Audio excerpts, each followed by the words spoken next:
He's not a person anymore. No, he stopped being a person when he took our daughters. Welcome in to the Bro Force Squad podcast, where we are just a bunch of bros drinking beer and talking movies. This is episode 240, and I'm your host, the mayor, Jeff Hornacek. Thank you guys so much for joining us tonight for the movie discussion. Before we get into it, let's go around and meet my co-host and fellow bro. It's our legal counsel, Ronnie Cycli. Ronnie, it's March Madness, and that means one other thing. Fuck, my taxes. Oh, shit. Actually, let's do the pod later. I need to get off that right now. But it means everyone's favorite thing, the transfer portal is now open. Ronnie, two-part question here for you. Number one, is it true that you've entered the podcast transfer portal? And if so, what are your prospects looking like? Oh, no, I don't know what you're talking about. I'm definitely not using this for leverage. I'm definitely not trying to get some more money out of this. I don't have anyone else calling. Oddly enough, the only people calling are murder mystery podcasts. So, which I'm a little intrigued in that. So I might pick up the phone if you guys don't pay your fair share. I don't even think we could keep you from an opportunity like that. You know, you're gonna admit that to the fans. I'm the only reason they're here. That's true. They get free legal advice and just perfect movie advice. I mean, it's just like I've never wronged them. I wonder how many of them would follow you to a true crime podcast. Like, are we going to get the same Ronnie Cycli on a true crime pod as we would on this? He'll probably be British on the true crime pod. Hello. It's a little more mysterious. Doesn't add anything. In fact, it's just convoluting things for us. It's fine.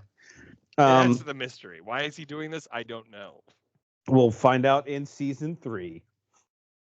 All right, here on the Bro Force Squad podcast, we start every episode off with the most important thing in every bro's life, and that is chess day. And as you can tell from the title of this episode, because it is March, it is the Bros' annual Movie Madness tournament, where we put together some movie-themed tournament in bracket style and mimicking the NCAA tournament. We play it out, and this year we're doing 2000's comedy movies. Last week, we did the first round, I guess, or maybe the play-in round, to whittle it down to, what is this, 1, 2, 3, 4, final 16. 16, yeah, 16. Sweet 16. The Sweet 16. Not trademarked by us. Oh, that's really, you just came up with that. That's brilliant. Super 16, so today, that is trademarked by us. That's weird. Why? Someone's like, if I can't have sweet, I want the next best thing. So today we're going to continue playing out our 2000's Comedies Movie Madness tournament. In the description of this episode, you will find two things. The first one is the 8 matchups, which we're going to play out today on the pod. That does not have the winners written in it. So if you just want to see the movies matched up without knowing who wins yet, definitely just click the more or see more in the description.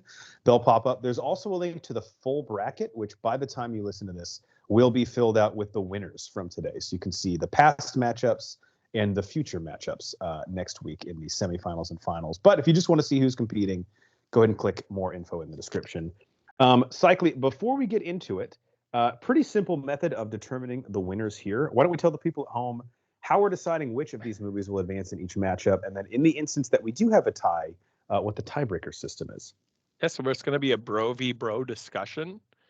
And if I feel like we might agree on a few of these. We'll see. There might be a handful that are led into the toss-up. And if it is a tie, we're going to go to the internet. And by the internet, it's going to be an aggregate comparison between Letterboxd, IMDb, and Rotten Tomatoes. So we're not going to give weight to any one of those websites. Just whichever wins the majority of those three will win the tiebreaker. And on Rotten Tomatoes, we are going with the audience meter score, which I think we've always done really just because fuck the critics. We care about our fellow people out there, fellow movie fans, and their opinion more. All right. 2000's Comedy Movie Madness begins with the second round. Cycli, our first matchup is Tropic Thunder versus Super Troopers. Which of these two movies is better, and why should it be advancing into the semifinals? I think I'm just going to give this to Tropic Thunder. As someone who probably does find Super Troopers funnier overall as a film, and probably, and I said this on the last week's pod, that Super Troopers scene for scene is one of the funniest movies ever. I'm not gonna get Dumb and Dumber isn't in this bracket because it's a '90s movie, so I can make that comparison. I don't want to compare it to anything else to get too favorable, but Dumb and Dumber and a few other movies are like literally quotable nonstop. Every scene in the movie, and Superbad is that. Why I'm giving this a Tropic Thunder is the performances. Yes, that insane are cast. So not worthy of the film of Tropic Thunder. Like if you show me the script, if you show me this concept, there is no world where I expect the performances that are given. I mean, I don't even know if I realized that was Tom Cruise. Yeah. The first time I saw it, Robert Downey Jr. Didn't he get nominated for like a Golden Globe? I think the Oscar. The Oscar, like, and I mean, for an actor doing blackface, like, just plays it so perfectly. It has a compelling story. The action is ridiculous, but it's the point, right? Like it's a movie within a movie. I think this movie just is unique enough to carry a pretty deep in this tournament, because there are movies like Super Troopers, right? There are not movies like Tropic Thunder. And again, I'm going to just reiterate this point. There's not movies that even like Tropic Thunder that do what it did so well. So there are quotable scenes, obviously, Ben Stiller crying and all. Actually, you know what my favorite thing is? The start of the movie. The 3 trailers that play. Satan's Alley. Yeah, like it's 2001 just like MTV Best Kiss nominee. And we'll get into this more as we go down the bracket. The final thing I'm going to say is these 2000 comedies, a lot of them are very similar. We've gotten rid of some of them in the early round, but there's a lot of similarity in the type of structure of these comedies. Tropic Thunder, while slapsticky and gimmicky and broy, has a different element to it. So yeah, a long-winded way to say, and nothing against Super Troopers. Tropic Thunder just wins this. Yeah, you're the Super Troopers guy here, and I will say Super Troopers is, if you think about like the process of getting it made, it's one of the biggest underdogs in this tournament. Probably the lowest budget film of anything in here. To my knowledge, the first thing Broken Lizard had done, at least as far as like a main feature, and for it to not only stand the test of time but spawn all the other creative outputs that they've done a couple shows, several movies. I mean, it's pretty impressive what it was able to pull off. But Tropic Thunder is, like you said, probably the most unique film in this bracket. I mean, making a movie about making a movie is super meta in and of itself, but pretty hilarious the way it's done. Like you said, the cast is insane. Just dare I say, iconic Tropic Thunder. So Tropic Thunder gets my vote. It will advance to the second round. It will play. Oh, go ahead. Sorry. No, sorry. Well, I don't even know if it will play because I don't have the bracket pulled up. But our next matchup. I did want to make a point. I think it's worth mentioning, even though the tiebreaker doesn't come into account here. Tropic Thunder did beat Super Troopers when it came to Letterboxd by 3.6 to 3.2. IMDb almost exactly a tie, 7.1 to 7.0, which I think is fair. But Rotten Tomatoes, this shocked me. 90% for Super Troopers. Again, I would be in that 90%, but only 71% for Tropic Thunder. And I'm not sure if the ridiculousness of the movie, I know Super Troopers is ridiculous too. So that number shocks me a little bit. The only thing I can think is maybe because Tropic, the only thing I can think is maybe because Tropic Thunder doesn't age well because of some of the things in it. But still, it's not like Super Troopers ages well. That is true. Yeah. It's not like that's a fine wine. It's not. I mean, it is surprising because I think Letterboxd and IMDb are relatively accurate and similar enough. But Tropic Thunder would have won that tiebreak, barely. Yeah, Rotten Tomatoes, the audience meter, you never know what you're going to get. It's a bunch of psychos like us out there casting their vote. All right, Tropic Thunder will advance.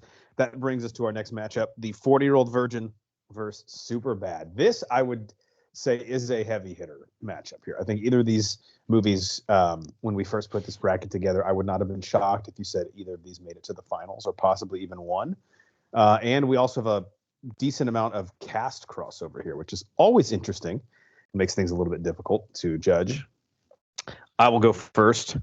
I love both these movies. They both have they're raunchy, but in a very reserved way, right? So they're not overtly like in your face, trying to make you laugh. A lot of the humor just lies in how quirky and ridiculous these characters are without putting them in super insane situations. Like, it's not like a Lucille Ball situation where the conveyor belt won't stop running and they have to keep eating the cupcakes, but it's a bunch of funny people hanging out in relatable situations. Having said that, Superbad is very high up in my top 100 list.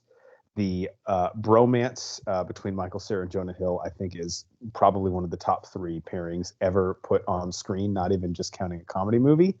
And I think it's something that is very relatable as well, as far as like easy entry for the audience, where it's moving from high school to college and just sort of that fear of like what's going to happen, not only to my friendships and my relationships, but like me defining myself as a person. Like, who am I leaving high school going into college? So there's a lot of heart there that sort of gets slept on. 40-Year-Old Virgin does also have that to an extent, but I think for me, just the entry point of Superbad being placed in high school, and then just the iconic performances by Michael Cera and Jonah Hill elevate that to put it past 40-Year-Old Virgin for me. So I'm going to go with Superbad as the better movie between this and 40-Year-Old Virgin. Cycly, what say you? Yeah, I think that, again, this is what I alluded to at the beginning. I think there's a lot of things we're going to agree on, and Superbad is absolutely one of them. Also extremely high in my top 100. There's 2 sides of this. One, we were seniors in high school, I believe, when this came out. So, right. I mean, and I'm not going to apologize for it being like at the time of our life that it came out. Being and about you us. And I were Jonah Hill and Michael Cera in the sense of like there was Jonah Hill and Michael Cera in both of us. There were things that both characters did that we both did when we were together, like best friends growing up. Like, I love the beginning of the film. Going to different schools. I would literally pick you up and we would be on the phone. This is not a, like, I remember watching Superbad. I would be on my way to your house, picking you up and we would be on the phone. You would come out of your house still on the phone and only hang up my flip phone razor. In my car. Yeah. The fact that this movie opens with that, I remember you and I looked at each other like, what the fuck, dude? Like, that is insane. So it's impossible for us to kind of put on a neutral, like, glasses on and like judge this movie fairly. Like, this movie was us in so many ways. It is one of the greatest coming of age stories. It's authentic, not only in its comedy, but in how high schoolers actually talk. The awkwardness is real. How they look, right? There's not like that 30-year-old supermodel walking around high school. The cringiness, like the idiocy of the things we all say and wear and do, the whole adventure that takes place there. It's with the simple plot of just trying to get alcohol for a party. It's tough, but I also will say this: like, I'm gonna try to remove myself as a senior watching this, feeling like I could be either of those characters. It is still absolutely a fantastic, incredible comedy / movie, again with heart, albeit like raunchy at points. But again, it's a teenage comedy. But the movie, at the end of it, the core of it is pure. And it's about friendship and love and like realizing a chapter of your life is closed. So I still think even if I wasn't in that setting, I would have picked this film. Now, 40-Year-Old Virgin is a great movie. I absolutely love it. It is funny, but I don't think it is as memorable. This is a tough comparison. This is a tough battle for 40-Year-Old Virgin. I don't necessarily think that 40-Year-Old Virgin deserves the top 8. It might have won 1 or 2 matchups, but it was never going to win this matchup. It is hilarious. I will always love this movie, but I don't think when I think back to the mid-aughts or just the aughts in general in the comedies, that 40-Year-Old Virgin stands out as like the face of that. So nothing against 40-Year-Old Virgin, but it has to be Superbad. Yep. And if it would have come down, I think this is good, fun to reveal at the end either way, just like you did for the last one. If it would have come down to the internet tiebreaker, this one also would have been, this one would have been very close. We have Superbad would have won Letterboxd 3.9 to 3.3. Superbad would have won IMDb 7.6 to 7.1. And it would have won Rotten Tomatoes, but only by a margin of 3%, 87 to 84%. So that was a nice sweep, but yeah. Yeah. Internet likes both these movies, just Superbad a little bit more. All right, our next matchup, we have Anchorman, Legend of Ron Burgundy, and another bro comedy, I Love You Man. Cycly, which of these two gets your vote to advance? This is hard.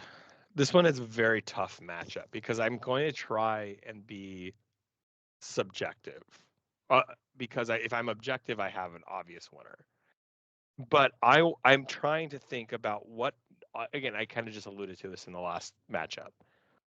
What is what are the greatest comedies of the 2000s? I think I prefer, if I had a choice to just put on a movie, I think I put on I Love You Man. It is, again, kind of like Superbad. It's a different side of coming of age. Now more relatable to where we are now, entering our in our 30s, and friendships have changed. We don't see each other like we do every day, like we used to. We don't hang out the way we used to. There's something about I Love You Man that is so authentic, again, in a different side of a man's life that we lose easily, because men are not as good as keeping up friendships. We're not as good as being emotional. That's absolutely factual. But I think I'm going to have to go Anchorman, not because I think it's a better movie, but because I believe it's more symbolic and absolutely worthy of one of the iconic mid 2000s comedies. And I want to take out what I prefer as a movie more so for what this category really is. And Anchorman is absolutely iconic for 2000 comedies and has been still to this day, 20 years later, quoted. We're not going to bring up the sequel. That the characters, the actors, Christina Applegate gives an incredible performance. It is an iconic film and is good in its own right. I'm not saying it's not as good as I Love You Man, but I'm trying to compare a comedy to a movie, and Anchorman deserves the win here. Yeah, I'm gonna totally agree with you and admit that I will keep moving the goalposts as I judge these different matchups, because while I think if you were to sit me down right now and be like, hey, which of these two would you rather watch? I'd say I Love You Man.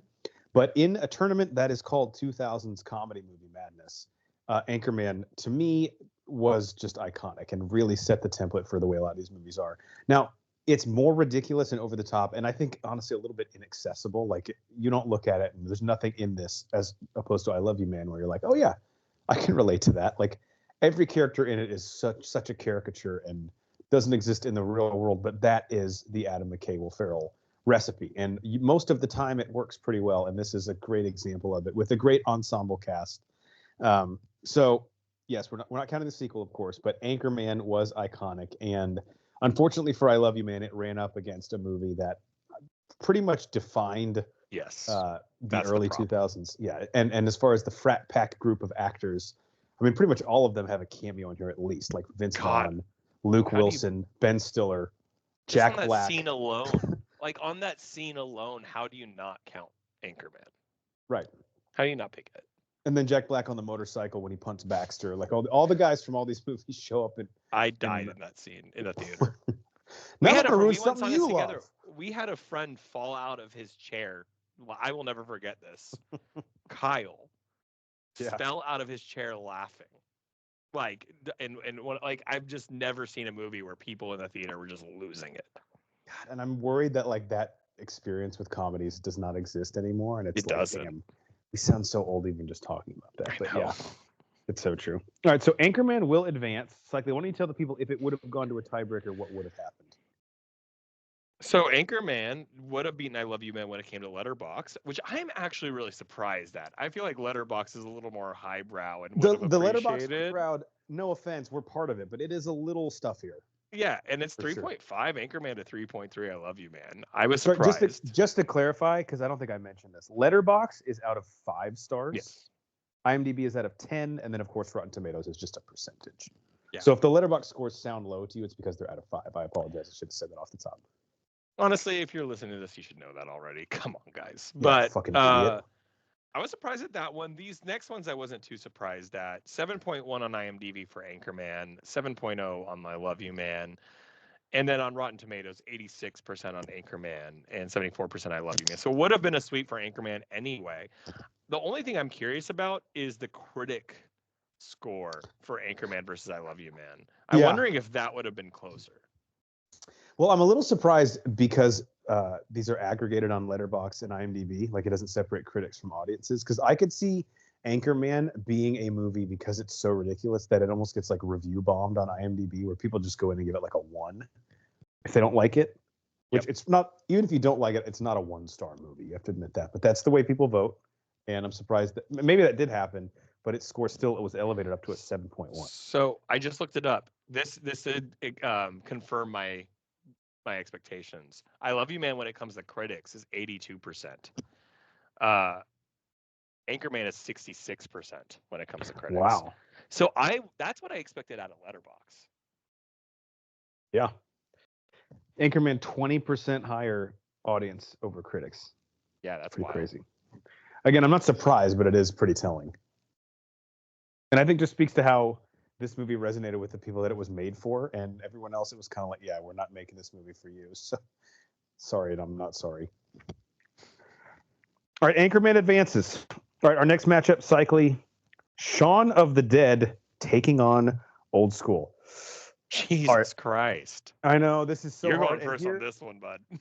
Yeah, this one sucks because these movies are both beloved by me, but both kind of similar to Anchorman and I Love You Man, very different and trying to do two very different things. Now, Cycly and I, Cycly more than me, he's the big Anglophile here. We are big fans of British dry wit.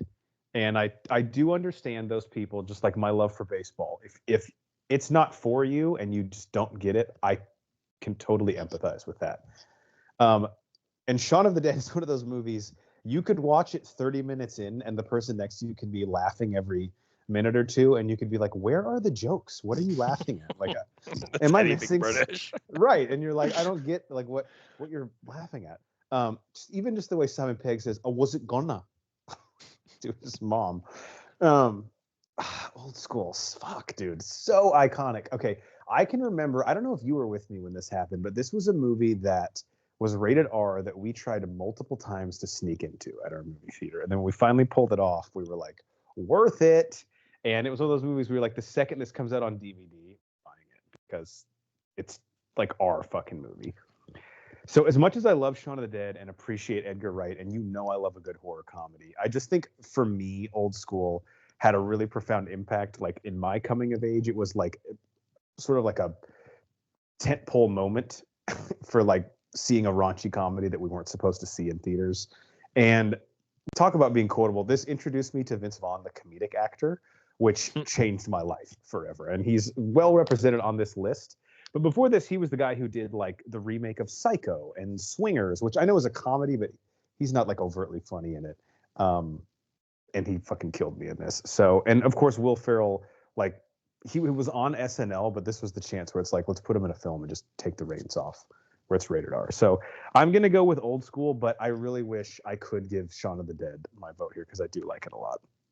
This is tough because the reason I gave when like how I separated Anchorman and I Love You Man, right, was saying that while I did believe I Love You Man is a better movie, Anchorman is more iconic as a mid-2000s movie, whereas I Love You Man is just a great comedy. But if I asked a random person on the street about a 2000 comedy, Anchorman would be one of the top 5 they would say, and so would Old School. But here's the difference. Shaun of the Dead is also relatively on that list and very much part of the zeitgeist still to this day of mid-2000s comedies. Anytime anything bad happens, and you on Twitter, on Reddit, or whatever, the very first comment underneath is like, let's go to the Winchester and wait till it all and have a pint and let it all blow over. Like, it is still as much as part of everything. People probably say that and don't even know what it's a reference. No, what it is, yeah. And there's so many still gifs about it. So I will give credit to Shaun of the Dead for more than I gave I Love You Man, that it is more so symbolic of the mid-2000s, or not, I keep saying mid-2000s, the 2000s. The problem is if Anchorman is considered too iconic to not have involved in the final 8, then how can you omit Old School? Right. And Old School is interesting because, yeah, is it one of the funniest movies ever? Absolutely. But again, we alluded to it in Superbad. We were in high school when this came out. There's kind of a drop off. It's hilarious when you're an immature high school kid and funny in college. And then you kind of get a little like you're a little snobby when you're like in your 20s. You're like higher than like you're like, oh, that used to be funny. I'm into like highbrow things now, or elevated horror, elevated comedy, whatever. The problem is now, again, I alluded to this earlier. Now we're in our 30s again. Now we're becoming parents. Now we're becoming like closer to middle age, and there's another side of old school that almost comes back around in familiarity, about that feeling of like we are getting older, but we still feel young, and we're still the same mental state of that. And now that the fact that we're getting back to that side of it, old school still is timeless, while like the technology in it isn't. It's very much of the era, right? Like pre-Facebook, pre-social media, which would have been a funny take on that. Old school is still relevant to the natural part of life. And I think I'm giving too deep of an emotion to a movie like Old School. But it stuck with us over the years. Man, it could have been a very forgettable frat comedy, and it wasn't. And the problem is that movie set the standard for every movie in this list. Let's be honest, because I think this was like what 2001, 2. Like this is early. Yeah, right around there. And these movies came out pretty rapid fire after it, and the trend never felt tired. No, which was, I think, a testament to the fact this tournament exists. But Old School was the one that was there first. I don't think Anchorman, 40-Year-Old Virgin, and so on happen without Old School. Wedding Crashers doesn't. Wedding Crashers doesn't happen without Old School. Yeah. Dodgeball. It's so I mean, Shaun of the Dead is obviously smarter comedy. It's wittier. It has an element of horror, and it's fantastic. And again, a different matchup. This goes deeper in the tournament, but you cannot say with a straight face that Old School is not a top 8 greatest comedy of the 2000s when it defined the era. Agreed. So Old School beat Shaun of the Dead, but Cycly, just to kind of validate the points that we made, why don't you let the people know how the internet voted on these 3 movies? Because we see some of the highest, I think 2 of these categories, we see the highest scores of any movie in this tournament for one of these movies. This is the first time the internet would have gone against us. And I don't blame the internet here. Shaun of the Dead, 4.0 on Letterboxd. Which is hard to do. 3.2 on Old School. 7.9 on IMDb, 7.0 for Old School, 93% of Shaun of the Dead for Rotten Tomatoes to 86% on Rotten Tomatoes. And you know what? I agree with probably all of that. Yeah. I think Shaun of the Dead is a better movie. Now that I look at it, Shaun of the Dead has the highest rating of all these 16 movies tonight in both Letterboxd, IMDb, and Rotten Tomatoes. And we didn't advance it. Matchup, Shaun of the Dead's in the final 4. I genuinely. Like, the only reason, again, I wanted to stay true to how I'm talking about this. If I'm going to judge Anchorman, I Love You Man, then I have to do the same thing with Old School and Shaun of the Dead. Shaun of the Dead is a better movie, not the better comedy. Yeah, not easy to do, but we still gave it its props. All right, latter half of the matchup, School of Rock versus Step Brothers. Oh, wait, sorry. Well, I was going to go out of order. Yeah, you can do that. Should we do that one or the one that I meant to do? It doesn't matter. Well, you choose. You already said it. I already said it. So Monkey's Out of the Bottle, which is a movie, a reference to a movie coming up soon. School of Rock versus Step Brothers. Cycly, who you got advancing here? All right. I think we're going to finally have a little bit of controversy here. Step Brothers was a movie that you and I saw together in theaters that we almost walked out of, which is insane. Right, like, yeah, John C. Reilly, love him. Will Ferrell, love him. Like, the cast is great. Like, the movie at first was just too much. It was Will Ferrell unleashed. And sometimes we've talked about, it just felt like if you and I had a sleepover and just filmed ourselves for 2 hours. Yeah, and you know what? We would have loved that. I don't know that, like, every audience member would love that. Right. I don't know if it's worth paying $12 for someone else to go see. The funny thing is like, I remember afterwards we felt like we were crazy. Everyone loved it but us. And then we finally gave it, I don't know if we were separately or we watched it again, but we gave it another watch. And it was so much funnier the second. I don't know what it was where we were in the theater, or like what happened. Did we both have a bad day that day? I don't know. But the movie is so much funnier the second time around and third time around. But I will still say that I have never been the biggest Step Brothers fan. Like even though I find it way funnier than I used to, there's a lot of hilarious lines. There's a lot of throwbacks and references I even make to this movie. Like my neighbor is moving, and I keep joking about like I'm going to mow the lawn in a KKK or Nazi uniform, so no Hope you one like buys chili. your house. You always got a pot on. Like, and we say all the time, there's so many room for activities. Like, I mean, anytime you move anything in your house, but I just think School of Rock, I'm going to go to now another side of it, the uniqueness of some of these movies that we alluded with Tropic Thunder. And I know you'll give your opinion on this soon, so I won't speak for you. School of Rock is another unique piece of comedy from the 2000s era. And Jack Black, it kind of like what we were alluding to, where this one has Will Ferrell unleashed, which sometimes you need him leashed. Jack Black is the same way. Too much Jack Black is too much. Even though he's the lead here, he is contained by the supporting cast and a brilliant performance by the child actors. This movie has so much heart. The music absolutely slaps in this film. And the movie has also withstood the test of time, is absolutely part of the zeitgeist of 2000s era. Comedy is still referenced to this day. And there just haven't been a lot of movies like it. So I'll be controversial here. I think I'm going School of Rock. I don't think that's controversial. It's well liked. I don't know. People love that. It just never happened for me. Yeah, our original viewing experience for Step Brothers is something that, even though the movie came around big time for both of us, I kind of agree. Like I can never fully shake that. So bizarre. Only because you and I talk about this a lot. There's only one movie we've ever walked out of in our lives, and it was the Black Dahlia, which we need to do a commentary on some point. Yes. Because ironically, this is actually insane. We were not together. We separately walked out of that movie, and I don't even think discussed it like until a year or so later. So it wasn't like one of us went into the movie knowing the other one had walked out. So for us to consider doing it that first watch of Step Brothers, and then for that movie to end up here, it's pretty crazy. It's like in the Fast and Furious when Jason Statham kills Han, and then he's invited over to the barbecues later. It's like, how did we end up here from where we started? I remember you or one of us like leaned to the other during Step Brothers and goes, dude, I can't do this. Yeah. I think the scene was when they were both sleepwalking.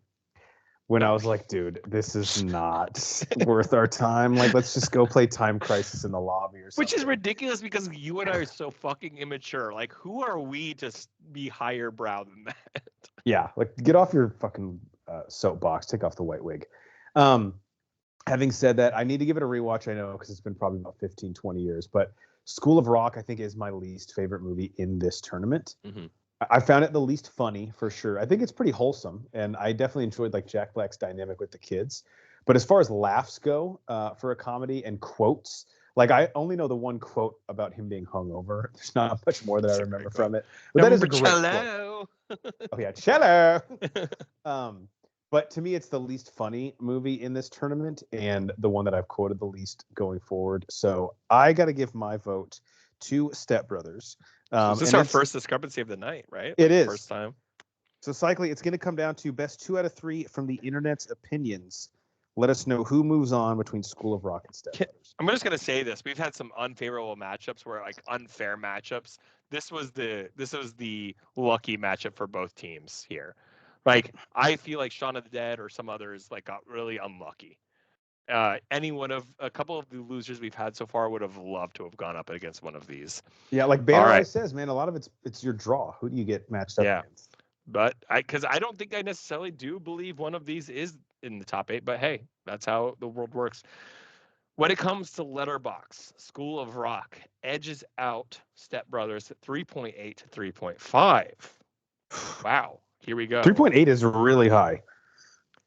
IMDb, another extremely close. School of Rock 7.2 to Step Brothers 6.9. I'm actually very surprised that IMDb wasn't higher on Step Brothers.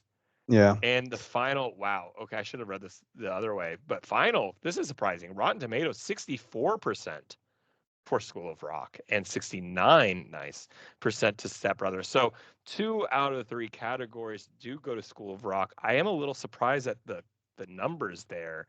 that Rotten Tomatoes and IMDb are so vastly off, which is audience score, but Letterboxd is the tiebreaker between those two. School of Rock makes it into the excellent 8. Yeah, it's weird that the audience on Rotten Tomatoes not a big School of Rock fan. I would have thought. I thought that would be more of a 4-quadrant movie than Step Brothers and would have won there, but doesn't end up affecting it because, like you said, it wins IMDb and Letterboxd as well. So congrats, School of Rock. All right. Cinderella, I guess. Yep. With its glass slipper left at the ball. All right, we got 3 matchups left. This one is an interesting one. We have The Hangover versus our other Edgar Wright early 2000s comedy. Second of the Cornetto trilogy, Hot Fuzz. Who went first last time? I don't even remember. It was so long ago. You did. Okay, so Cycly, The Hangover or Hot Fuzz? Which is the better movie? Should move on. I'm going to keep up the hot takes. I went against Shaun of the Dead earlier. I am going to go Hot Fuzz here.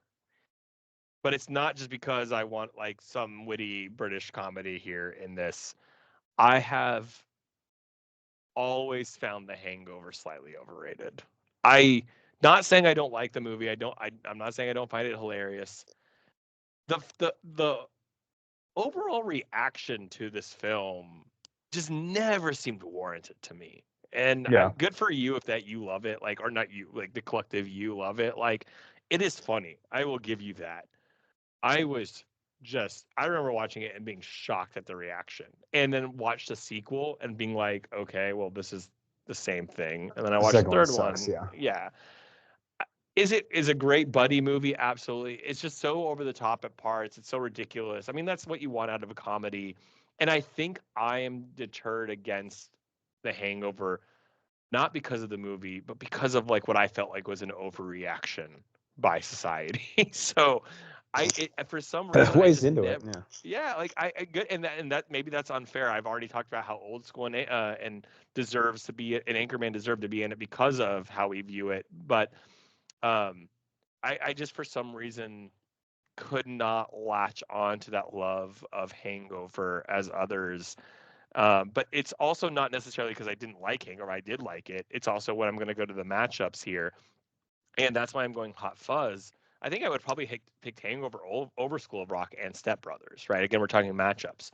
But Hot Fuzz is a perfect combination and arguably sometimes better than Shaun of the Dead when it comes to comedy, British wit, but also the action, the story within itself. In Hot Fuzz, this like magical little quaint British town that's like the most peaceful and safe place. And there's this underlying cult and just like sickness going on in the background, and everyone is suspicious, and it's like you feel uncomfortable the whole time. They do such a good job of selling that into what is like a ridiculous comedy. And I do feel like at some level, either Shaun of the Dead or Hot Fuzz needed to be represented in the top 8 as a genre, as something that represents the time and place it was in. So I'm going to give a hot take. I know it's probably not going to be popular, but I'm going to go Hot Fuzz over The Hangover. Nice. I wish I had more to say that was unique to what you said, but your thoughts, especially on The Hangover, are spot on the way I feel. It's funny. It's got some really good laughs, but I'm struggling to look at this and other movies that are its contemporaries to figure out what exactly it did that those other movies didn't do before it. Now, as far as cast, we get a bit of a unique take here because we get Bradley Cooper in a comedic role. Really Ed Helms' breakout. Like, obviously he's Andy Bernard on The Office, but as far as films go, I don't really think he had too many like big roles before this. And really, for the most part, introduced the world to Zach Galifianakis. I know he'd been in like Out Cold and What Happens in Vegas and smaller roles, but this was him. I mean, he is the tour de force in this movie, which is it's definitely a different. Yeah. And I'm a one-man wolf pack. It's called a satchel. Indiana Jones has one. He's sort of like a different gear of comedy, which I don't think we'd really seen too much before, where it's not like a Will Ferrell over the top, like flamboyant role. And it's not like a Vince Vaughn snarky, witty, smartest guy in the room, fastest talker. He's like, I can't even describe it. He's like some hybrid of like I'm almost dumb. Cringe. Right. Cringe. But it's like, I say things that like just catch people off guard and get weird reactions. Having said all that, of all the movies, I've seen every movie in this tournament, obviously, but if there's one that I look at this bracket and I say, man, I really want to rewatch that movie because it's been a while, I think Hot Fuzz is at the top of that list. And I think there's a pretty big gap between that, whatever the second movie is. You know, I love British dry wit. You know, I love a good action comedy. And I love, as you always say, a delicious whodunit. Oh, this is delicious. Which is what we get going on here. And the Simon Pegg Nick Frost dynamic is just incredible. This is obviously the second pairing in this tournament we get of it. So I'm going to give Hot Fuzz my vote because I think it deserves to advance. And The Hangover, you could say matchups, it just got a tough draw here. But again, I think you and I have always kind of been the lower. We like it, but I'm on the lower end of the Hangover fandom for sure. Yeah, and Hot Fuzz has that buddy comedy we talked about, with like the comparison with Super Troopers and not Super Troopers, sorry, Superbad, and what like the whole bad boy like they try to emulate in that is so fantastic. Yeah, it's tough for The Hangover. I feel like this can separate for a lot of people who maybe if we had been born a few years later, Hangover would be our Superbad or old school. And I get that. It's just I don't feel like the era, like I don't feel like The Hangover sticks out for the era. Yep, I agree. Cycling, Hot Fuzz advances, but why don't we tell the people who would have won if it came down to the internet? And I think when you read off these scores here, we're going to see a very strong trend or a message that the internet is sending us about some of these films.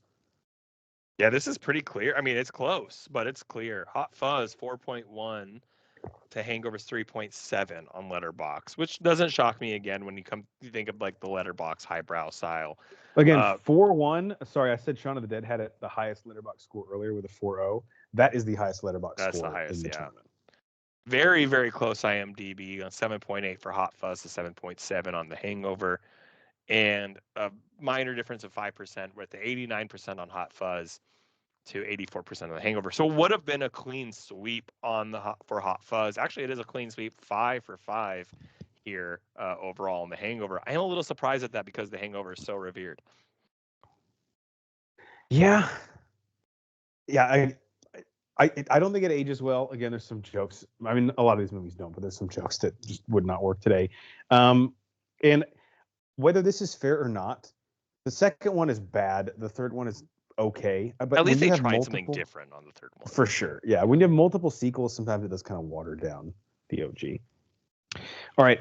2 matchups left, and these are both going to be pretty interesting. All right, Cycling, we have Wedding Crashers versus Pineapple Express. Which movie do you have moving on here? This is maybe the toughest category. This is maybe the toughest matchup right now. I mean, obviously we're dealing with comedies, both very friendship forward, right? Like 2 buddies in different situations for Wedding Crashers and Pineapple Express. James Franco, Seth Rogen, and Vince Vaughn and Owen Wilson. I mean, just I think that both friendships are so genuine in this. The funny part is like Seth Rogen doesn't really want to be friends with James Franco, right? In Pineapple Express, he's just his fucking drug dealer. I like the drugs that you sell. That's it. Fucking lingers. Pineapple Express almost like is so much more of than just a comedy. Again, yeah, it's a drug comedy. There's so much action in this film, and it's actually really well done. I've always said Pineapple Express doesn't have the right to be as good as it is. If you actually, Danny McBride is just absolutely phenomenal. And this is the first time that I view Danny McBride as something so much more than what I thought he was. I'll just say his performance in Pineapple Express, biggest scene-stealing performance in this tournament. I mean, every scene he's in. It made me want to watch like Eastbound and Down and so many other things. Like I love Righteous Gemstones now. I mean, the fact that he wrote like Halloween, the remake, like I'm like that was the best one of the trilogies.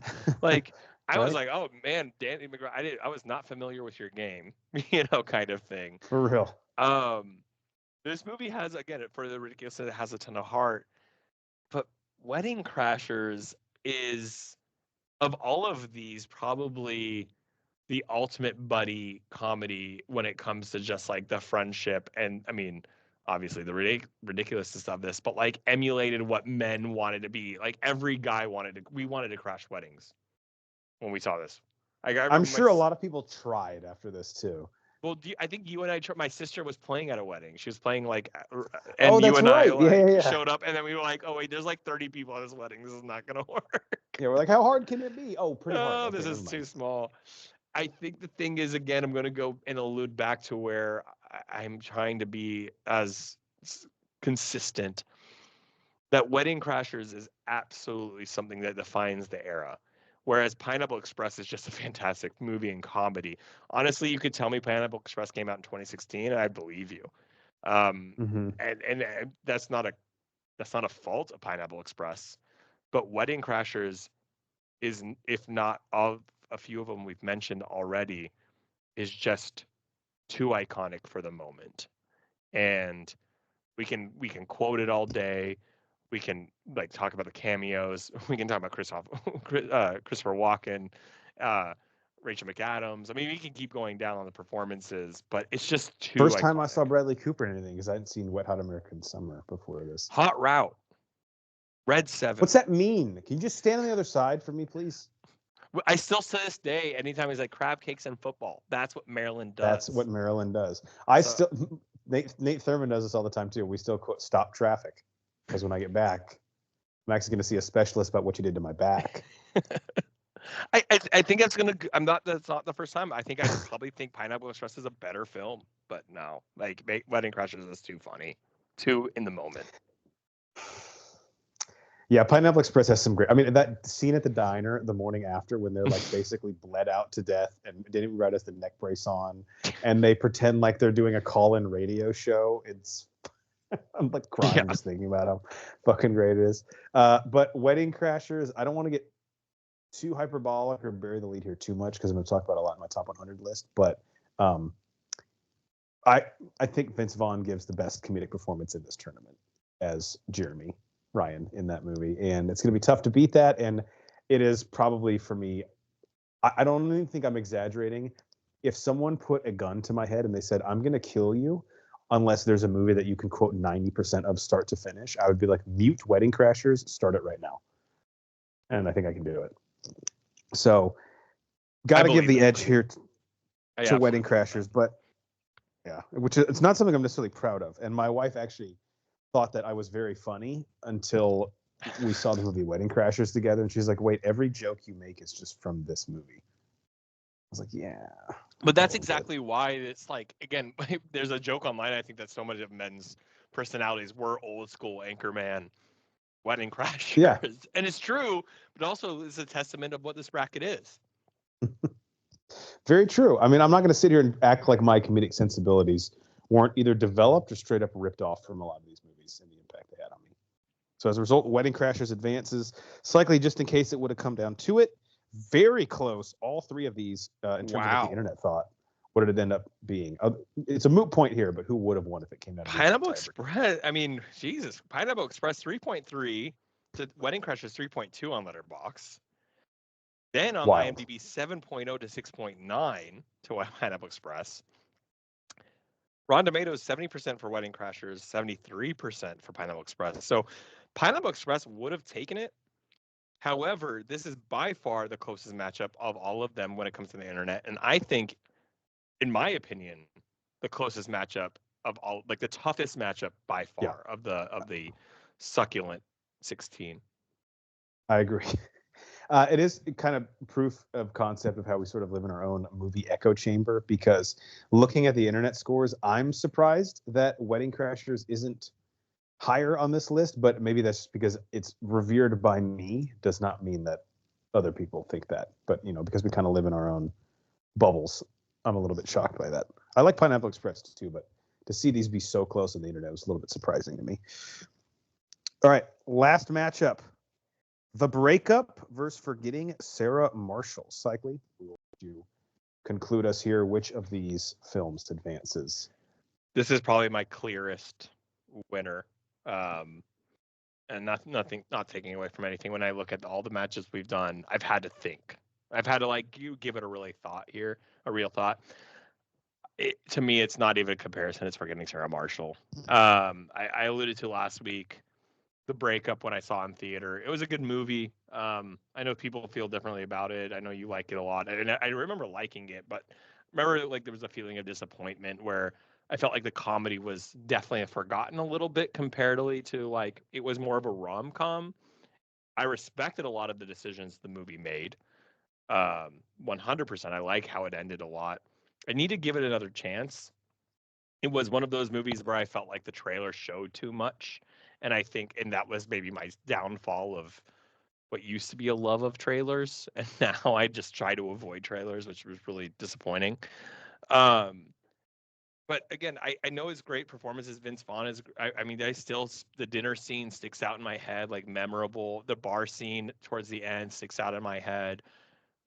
Good movie overall. Definitely need to revisit it. But Forgetting Sarah Marshall, again, this is the clearest winner versus loser here. It's Forgetting Sarah Marshall has everything we've commented about what we've loved about all of these movies. The comedy is fantastic, but the movie itself is pure. The songs that Jason Segel performs, so underrated, man. So underrated. Kind of hard to believe. It made me so excited because I think this movie is what led up into the Muppets, like that the remake of not remake, but the revamp of the Muppets. 1000%. Yes. Which I'm not going to give points to, but I'm going to give points to for that. But Russell Brand, before he went crazy, like he was amazing in this. Now, let's not talk about Russell Brand anymore. But yeah, what and Jonah Hill is so funny in this. Jonah Hill, yeah. The Mila Kunis, everything about this movie, it's not just a comedy, it's not just a rom-com. Bill Hader, I mean, incredible performances all around, incredible songs all around. But the movie just has so much of everything you want. It has friendship, it has love, it has heartbreak, it has drama, it has heart. This movie didn't, I think I said this about another film earlier, this movie also didn't have as right to be as good as it is. I think when we saw this in theater, we were expecting something silly, and it is at its lowest moment, it's something silly. At its best moment, it is fantastic, and you could put this in a rom-com category. Truly believe that, and it sticks out for the era too. I think Jason Segel defined himself in this movie.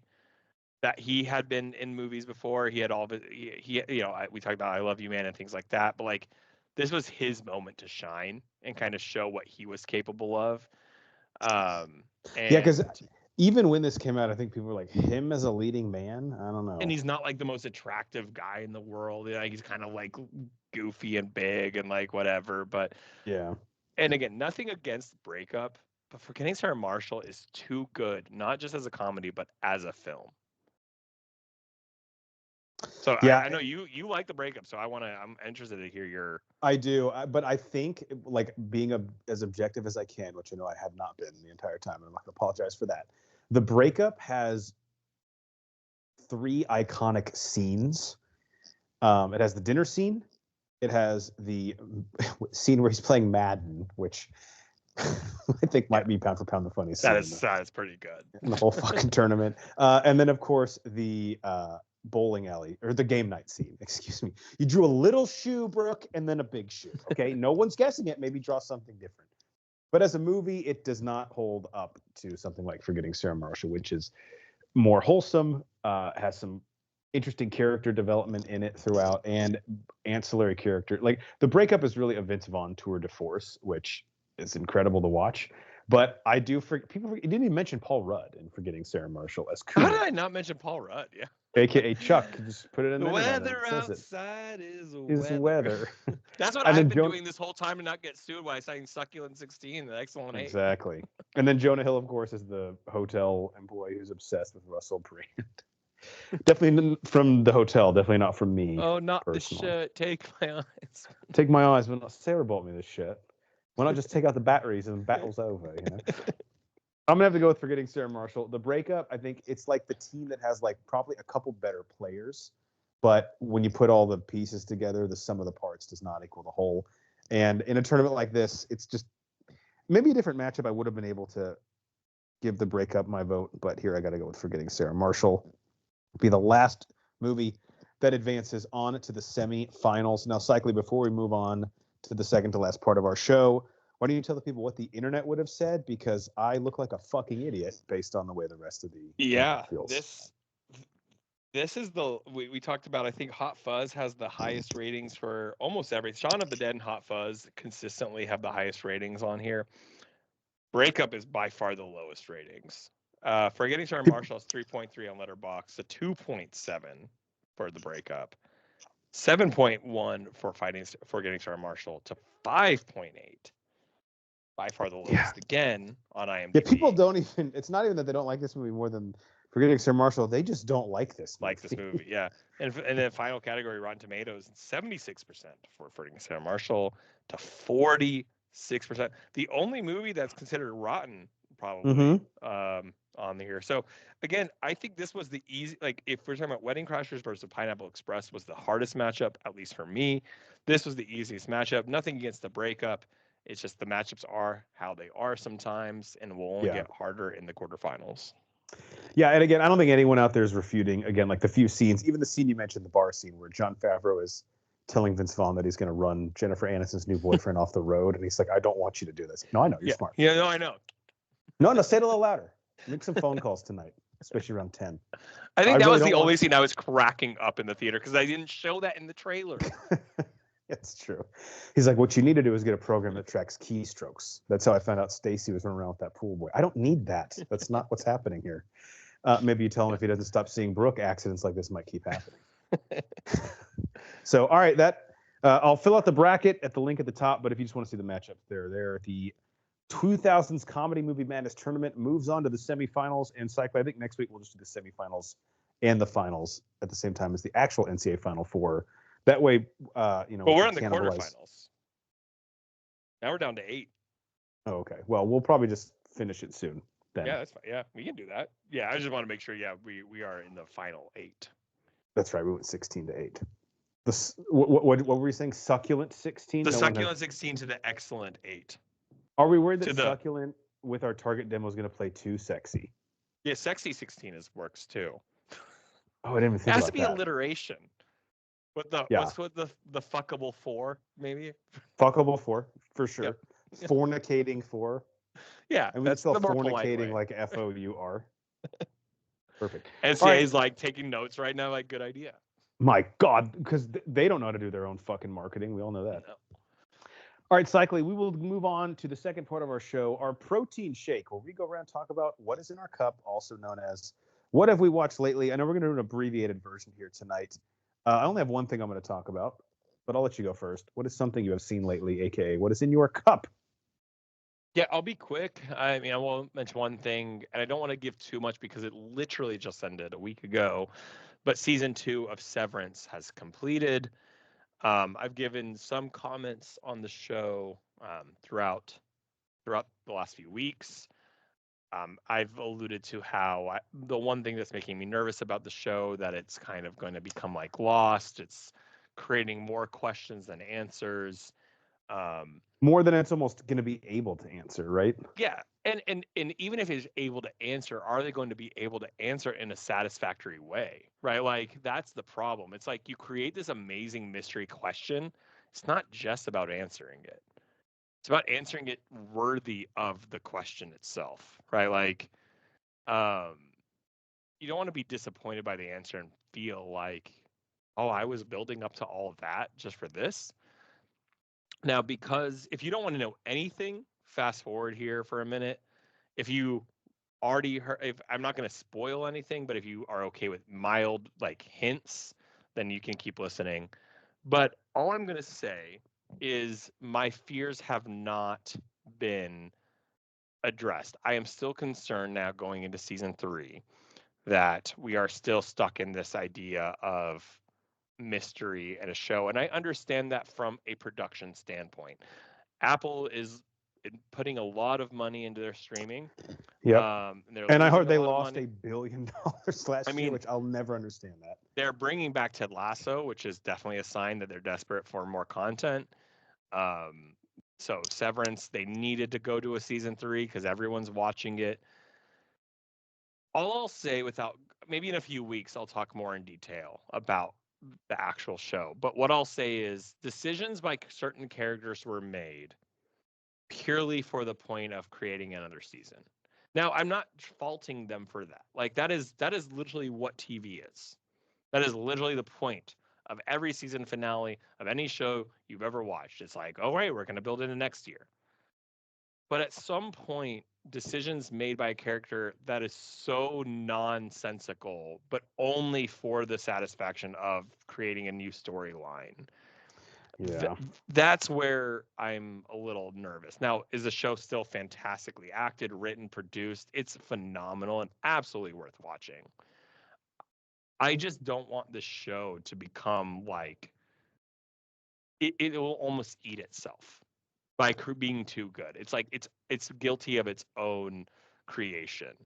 And my wife and I talked about the season finale. I liked it more than she did. I'm not saying I didn't like it. I literally just felt that the decision was made for the third season. I absolutely see what the plot of the third season is going to be, and I'm extremely interested in that plot.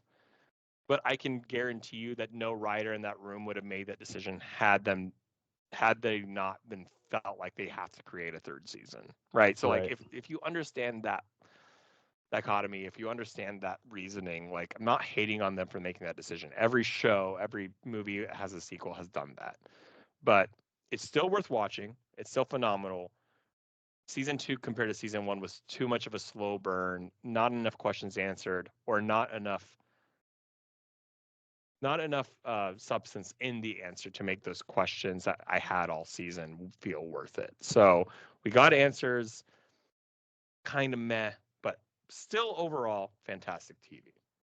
I always wonder with shows like this, when they become so successful, like what, if any, was the original conceit as far as how long the show would run? Because I know that as you write and develop things like this and they become popular and certain characters or storylines the audiences latch onto, like you change and add things to the story or the plan. So like what did Ben Stiller have planned for this, and how many questions has he raised or plot threads has he developed throughout the 2 seasons that weren't originally part of the show that you're like, man, I hope that we have resolutions for this that work narratively? Because I'm sure there was a framework that he had originally.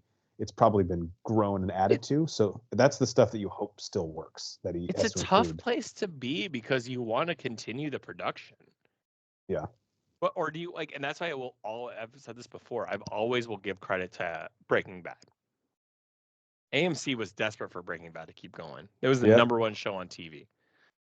And Vince Gilligan, they're like, we have a story and we cannot deviate from it. And when seasons continued in Breaking Bad from season 2 to 3, you're not sitting there going Walter White's making that decision just so the show continues. It felt natural as the story.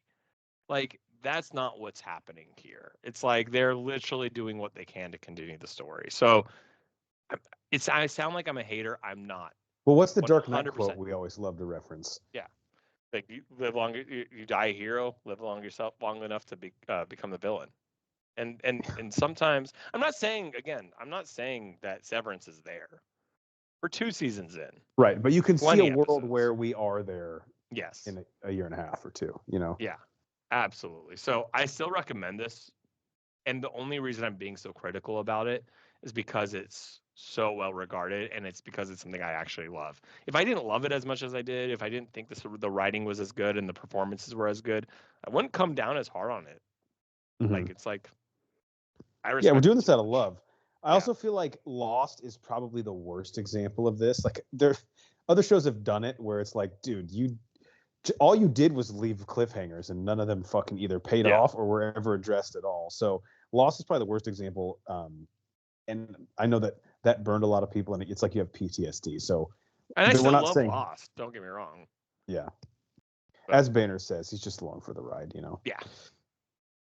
All right. Only thing I'll talk about is one of the first thriller. I don't think I'd classify it as a horror movie. It's sort of a slasher. Is the movie Companion, which I finally saw. You watched this? Oh shit! Yeah. You didn't tell me. Okay. Sorry. I know. So I won't spoil too much of it, but it features Jack Quaid, who, I hate to say it, I like the guy, but does he have another Speed? Or is he just going to be Jack Quaid in everything? Like, he's the same guy in everything. And he's fun, but at a certain point, I'm like, dude, give me something else. And the other girl, one of the girls from the movie Heretic, which I loved. Yeah. I can't remember the actress' name, and I'm too lazy to look it up. Cillian Murphy's at home screaming at us. She's the one who like joined the Church of Latter-day Saints, but like clearly she had a bit of a past, let's just say, that couldn't quite escape her. Companion is interesting. I won't spoil anything, but the plot conceit is a group of friends go out to like an isolated Airbnb for a weekend of like partying and relaxing.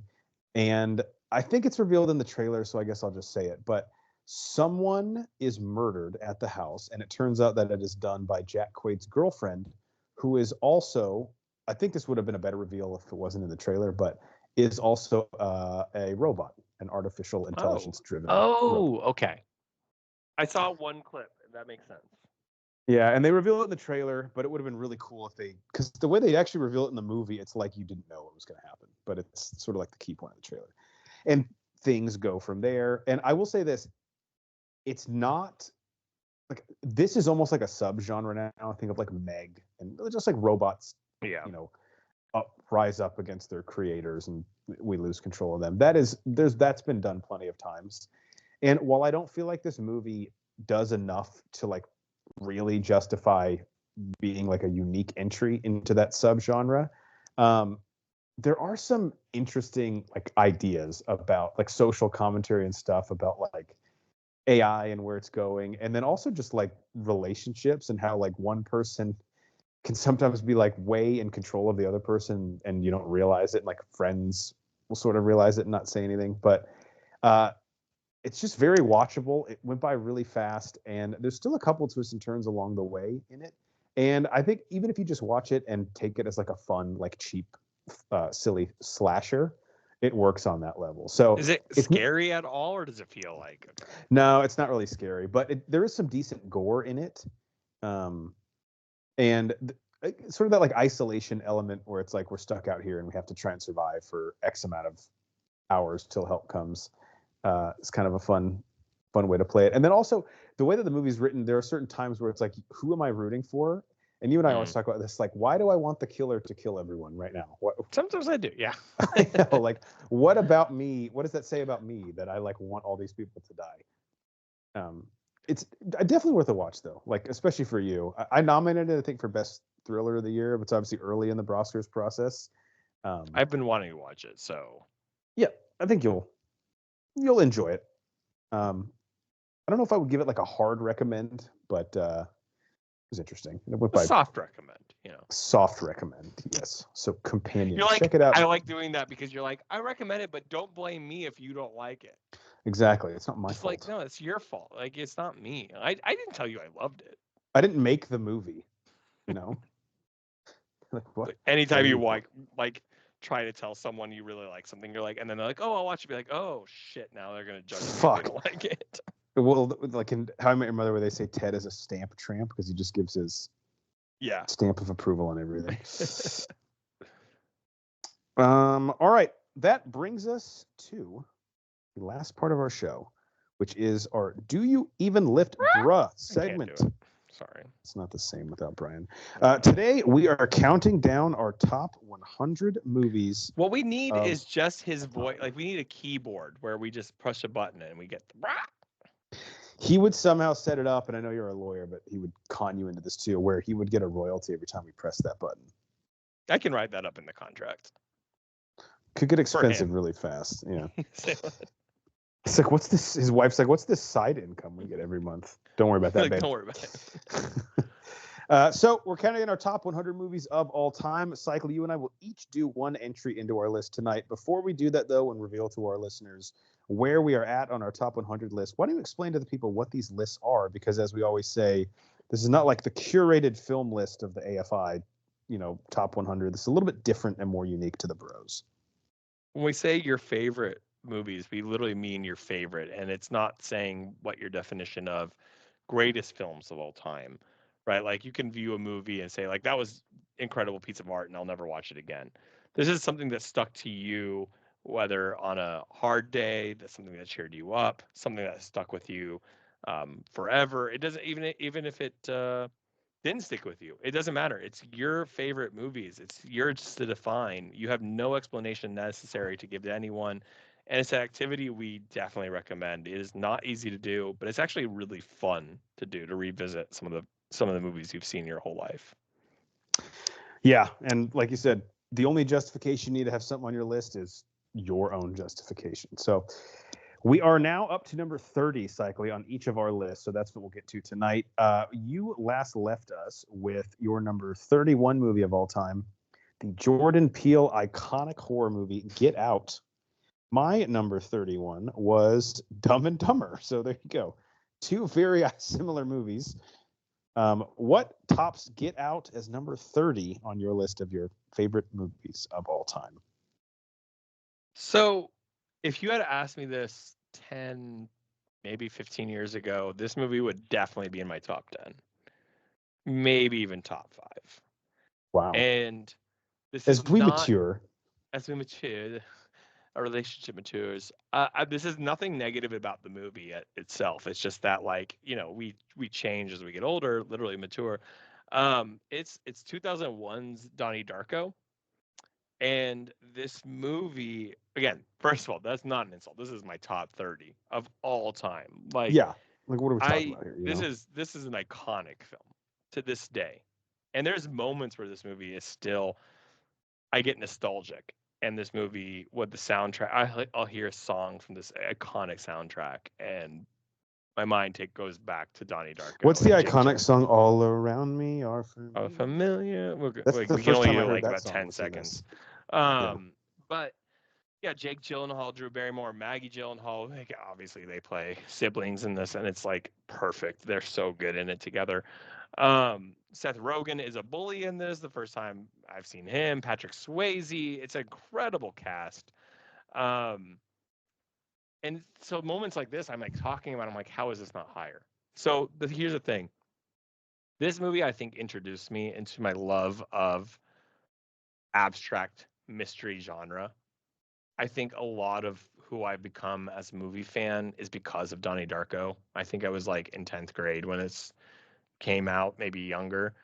And obviously he's an angsty teenager with mental health issues, going through, being bullied, principles, not understanding this takes place in the 80s, whatever. Then it has this like element of weirdness, of sci-fi, of alternate realities, weirdness all around. It's probably one of the first movies I ever watched that you're not supposed to know what's going on. Like literally the whole movie you're confused, and then you have to watch it again. That was like my first time to really understand for a film that, like, there's a certain art form into not explaining everything, right? Like we were told about metaphors and similes and all sorts of things in English class, but no one pays attention. Well, it's like this movie doesn't treat the audience like it's stupid. It's like, hey, whatever you think is happening, just go with that. Yeah. And the thing is,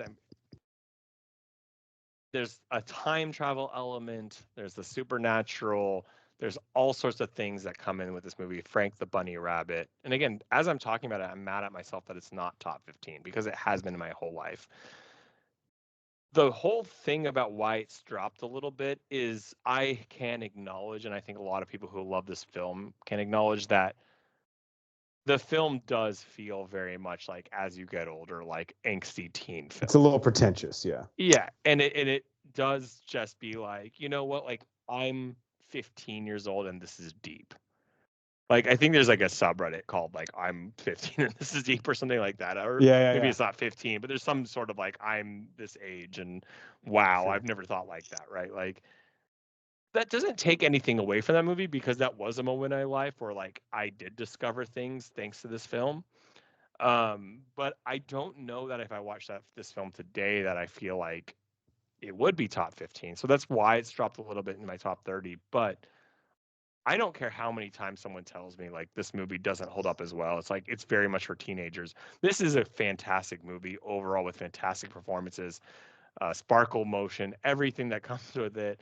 And absolutely should be taken in without reading about it, without watching the director's cut that gives away too much information. It's a film that I think teaches you what kind of art you actually can enjoy. And Donnie Darko, fantastic ending, dark, sad, messed up. I actually watched this film for the first time because of the song you alluded to. I remember that was played on the radio, and the DJ literally made a comment about, like, I just watched this movie called Donnie Darko, and the song is in it, and it's the weirdest movie, Frank the Oh, Rabbit, wow. blah blah blah. So I was like, oh, I'm interested. I love this song, and I just remember like watching that movie, and it just changed me. So Donnie Darko, iconic film, no matter what. And there's a whole great breakdown about Smurf's sexuality in this film. So that's absolutely worth watching just on its own. Also, correct me if I'm wrong, one of, if not the last movie Patrick Swayze was in, right? It has to be. I mean, he died in. Well, I wouldn't. I mean, this came out in early 2000s, and when did he die? Mid 2000s. I think he was sick when he filmed it. I can see that. Yeah. I mean, I think he lived for a few years after this, but I mean, definitely one of his last films. Yeah. Donnie Darko, good one. All right, my number 30 film, coming in just ahead of Dumb and Dumber, is Denis Villeneuve's Prisoners, starring your aforementioned Jake Gyllenhaal and such an underrated film. Yeah, no one talks about this movie. I know. My favorite Denis Villeneuve movie, which is an impressive list. We have The Dunes, Arrival, Sicario, but for me, Prisoners is at the very top of that list. I mean, incredible performances. So harrowing, so gripping. You're fucking on the edge of your seat the entire time. An incredible twist and reveal.